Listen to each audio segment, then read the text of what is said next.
No one likes to talk about it, but we're going to today, and everyone suffers it from time to time. Bad breath is one of those things we all fear, but it can be dealt with. Jeffrey Spicer founded Australia's first bad breath clinic, and he joins us now. Good morning, Tracy. Good morning, Jeffrey, to go boldly where nobody else dares to tread. I try. All right, good for you. Now, we've heard that gum disease, gut problems, bacteria, all of those things contribute to bad breath, but you say that there's one big contributor, don't you? I believe it's really the bacteria in the mouth and cleaning the tongue. They're the two main factors to bad breath. So all of those other things contribute, but if you fix your tongue, what are you saying? You'll go along 90%? Yes, it'll go a long way towards it. I believe that saying that bad breath's coming from the gut, they're old wives' tales. In general, bad breath are sulphur smells, and guts make the same sulphur smells as you do in the mouth. So therefore people have made that association between gut and mouth. Right. But it's not true.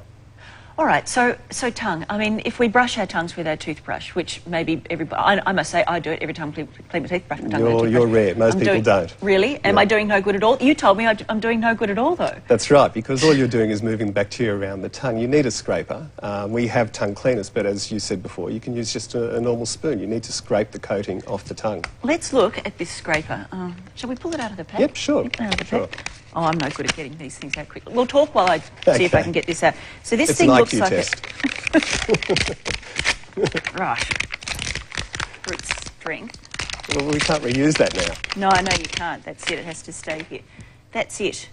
It's got quite a sharp. Yes, you don't want to do it hard. I mean, you can damage your tongue if you scrape hard, but it's really just to remove the coating that's sitting on the top surface of the tongue.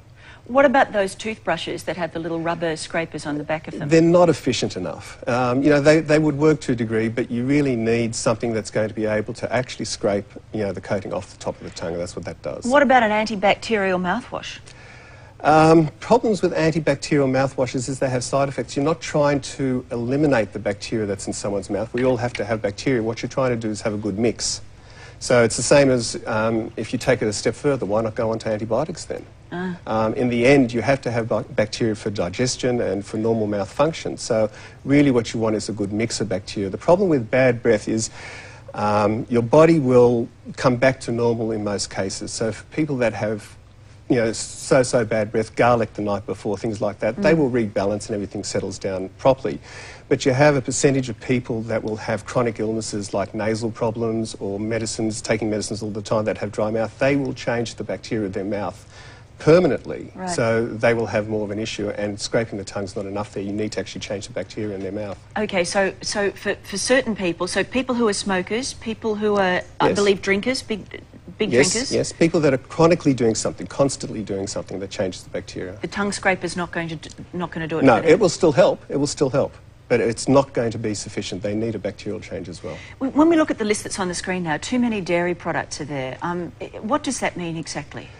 Bacteria like to take proteins and break the proteins down to make the sulphur, and the sulphur is what smells. So anything that is a dense protein or high in protein, so dairy products, yogurts, cheeses, they're very big no-nos. In fact, dairy also has the issue that it will thicken any mucus that's in the nose. Right. So it's got a double whammy. Okay, so if you have things like postnasal drip, you should go see a doctor because you've got a fair bit of having...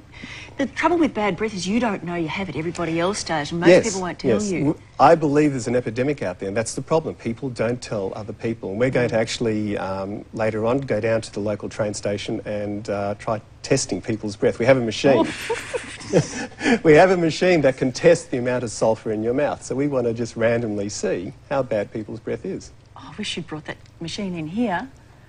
You didn't ask me. Why didn't we ask you? Not that anyone would volunteer. Oh, Carl, I'd volunteer, Carl. I've got very bad breath today, apparently.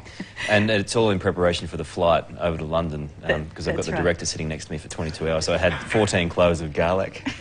Well, that's another thing. The compression in planes will increase bad breath because of the dryness. That's just dandy. That's good So news. glad I'm not flying today. Jeffrey, thank you. Good to talk to you. It's a pleasure, Tracy. Thank you very much.